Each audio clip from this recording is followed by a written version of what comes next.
Hello, great people. Welcome once again to EduPar Show. My name is Mercy, an educator by profession, a parent by God's grace. Thank you so much for tuning in to this exciting show where we usually talk matters parenting and education. In our today's show, we are going to talk about the 10 little things that makes you your child greatest school partner. Stay tuned.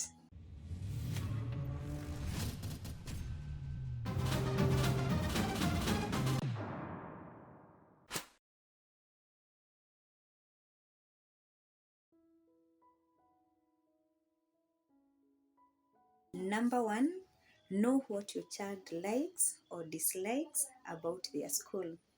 In most instances, we usually make an assumption as a parent that just because you like the school, that your child likes it too.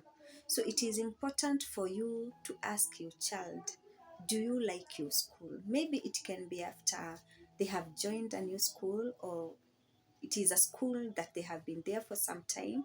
It is important for you as a parent to know the things that they like about their school and the things that they don't like about their school.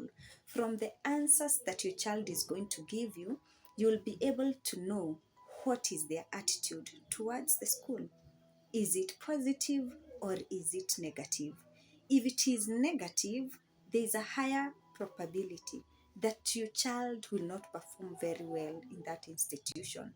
But if they have a positive attitude, it will be okay. You'll find them excited to open the school. See them excited.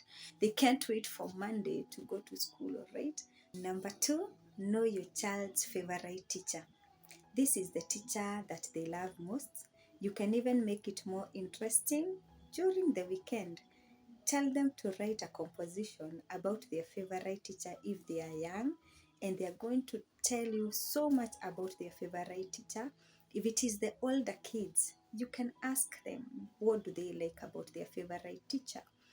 Also make sure that you have their contacts. Now remember, this is the teacher who can assist you most in case your child is going through a problem.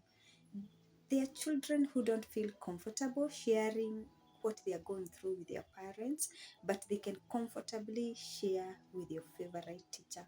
So it is your responsibility as a parent to make sure that you know your child's favorite teacher. Number three, know who is your child's best friend and their desk mate too. It is important as a parent to get to know what is their name, where do they come from, what is their age, are they in the same class or in a different class, are they in the same school, what do they like most about their best friend. Remember, from what they tell you, you'll be able to know whether your child is in good company or in a bad company. It is also good for you to know who is their desk mate. This is another person whom they spend most of their time with. What is their name? Where do they come from? How old are they? Do they share items? Do they cooperate? Do they read together? It is very, very important. Number four, know the learner that they admire most. As a parent, it is good for you to ask them this question.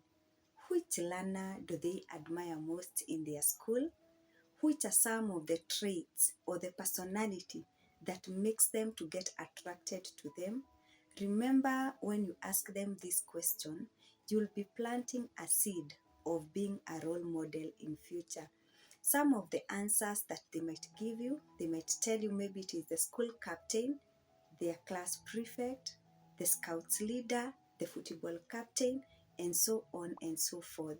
So by telling them to list some of the traits that they love in them, you'll be helping your child to desire to emulate them. And out of that, you'll be able to create a positive character in your child. Is it possible for your child to admire a child who has a bad trait? Very, very possible. For example, some of the children who are bullies, they are considered to be strong.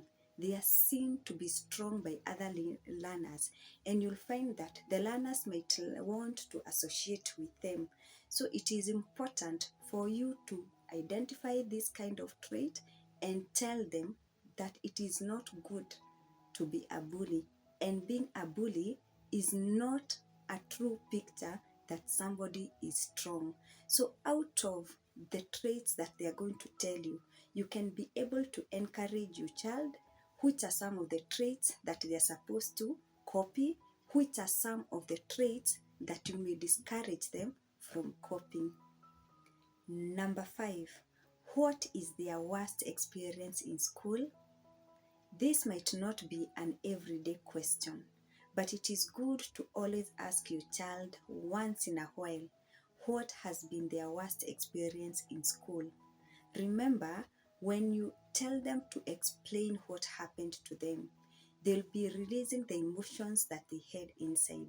And it is also good for them to know that it is okay not to be okay, that not all days will be having good experiences. At times, it is normal for us to have bad experiences. And remember, when you encourage your child to tell you their worst experience, what are you doing as a parent? You are encouraging them to trust you more, such that anytime they have an issue at school, anytime they have a problem at school, they know that there is this one person that I can be able to share with and I'll not be judged. So it is very, very important. Once in a while, ask your child, what has been your worst experience this term? What has been your worst experience this year? And by sharing, you're going to enhance trust between your child and yourself. Number 6, listen to your child narrate about their daily activities at school. If possible, it is good to make it a habit that every day your child comes from school, they can be able to tell you what happened to them during the day. Now, remember, it is not good for you to ask them to narrate about their day immediately they get into the door. No, no, no. The best time is when they have relaxed. Possibly, it is after they have taken a cup of tea or maybe after taking their supper. You can ask them how their day was. They can be able to tell you from morning to evening which are some of the activities that they have done. And again, it is good to note that the best time to do it, it's when you do some routine together. For example, there are those small things that you do together, maybe brushing their shoes. That is the best time when you can ask them, how was your day? Or maybe you usually do the dinner dishes together. You can ask them, how was their day? Remember, we don't want to make it so formal. If you make it too formal that they have to tell you what happened to them during the day, what is going to happen? It is going to feel like a task, but you want to make it so informal, so casual, that it is okay for them to be able to tell you what happened to them during the day, which are some of the activities that they engaged in. And remember, as parents, what do we usually do? We get tired of listening. It is always good to give your child a listening ear.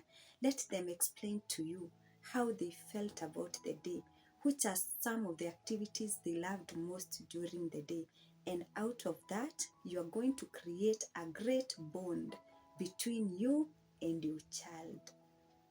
Number 7, know what they do during break time or recess time. Most of the times, we usually make an assumption that break time is playtime. But I ask you a question. Is it always playtime? Remember, this is the highest time in which your child can acquire bad behavior. This is the time when your child can acquire bad friendships. So it is important for you to ask them, what are some of the activities do they engage in during break time? Whom do they play with? It is also good to note that children may engage in passive leisure and active leisure. Passive leisure, it's where you give them time to go out for break, but what do? They just stand outside there and narrate stories to each other, Possibly they can talk about the programs that they watched the previous night, the cartoons that they watched, and that is one form of leisure that we don't encourage so much. We usually recommend on active leisure. Let the child get physically involved. Let them play games. They can play kati, they can play football, they can play hide and seek, and this is a good way of spending their leisure time, the break time. And remember, this is the time where most of the learners end up learning some of the bad behaviors, some of the bad languages. So it is good for you to know what type of leisure does your child engage in during break time. And with that, you'll be able to correct them. You'll also be able to encourage them depending whether the activity they engaged in is a healthy activity or a bad activity. Number 8, how many learners are there in their class? Parents, can you confidently answer me this question right now? Do you know the number of classmates that your daughter or your son has? Most of us might say no, but it is a good question to ask your child. How many boys are in your class? How many girls are in your class? By asking them this question, you are making them to be self-aware of their learning environment. And because you've shown an interest in his space there at school or her space there at school, what happens when a new child joins them or when a child transfers, they can't wait to come home and inform you. So it is good for you to get an interest of what happens in their class. How many learners are they? How many boys are there? How many girls are there? And out of that, you'll be able to know whether your child has the ability to know about his learning environment. Number 9, know whether your child raises their hand to answer questions in class. This is important because out of the response that they are going to give you, you'll be able to know whether they have issues with their self-esteem. Most of the times, we make an assumption that it is okay for your child not to answer questions in class or even to ask questions in class. So it is good for you to ask them, how many questions did you answer today? How many responses were you able to give back to the teacher when the teacher asked a question? Remember, out of this, you'll be encouraging your child to have a high self-esteem. What if they tell you that they hardly answer questions in class? It is good for you to talk to their class teacher so that you can be able to know what might be the issue. Is it that they have an issue with the content that is being given? Is it that they have an issue with their self-esteem? When you talk to the class teacher, you can be able to know how you can be able to help your child in order to gain self-confidence and to have a high self-esteem. Number 10, talk to the class teacher about your child even in absence of an issue. In most instances, we usually wait until there is a disciplinary issue for us to be able to get a chance to talk to the class teacher, or possibly there is an academic clinic or a parents meeting. But it is good for you as a parent to normalize talking to the class teacher, normalize visiting the class teacher, such that your child knows that my mom or my dad or my guardian can come to see my class teacher any time of the day. Remember, this is the person who spends most of the time with your child. So by talking to them, you'll be able to know more about your child. You'll be able to know about their progress and also their discipline. So it is good for us as parents to normalize. I insist on normalizing visiting the class teacher. Make them your friends such that anytime your child has an issue, they can be able to communicate to you. And also, you'll make them to be approachable. You'll make your child to know that anytime I have an issue, I know my mom or my dad can comfortably talk to my class teacher. So it is good to pay the teacher some visit, call them once in a while just to know your child's progress. I hope today you have learned on different ways in which you can make you your child greatest school partner. Remember, when you implement these ways, you'll be able to create a stronger bond between you and your child. Kindly don't forget to subscribe, comment, like, and share my show, EduPar Show. Special thanks to my co-producer, James Kagiri, who always makes sure that this show runs smoothly. So thanks once again. See you in the next show. Bye bye.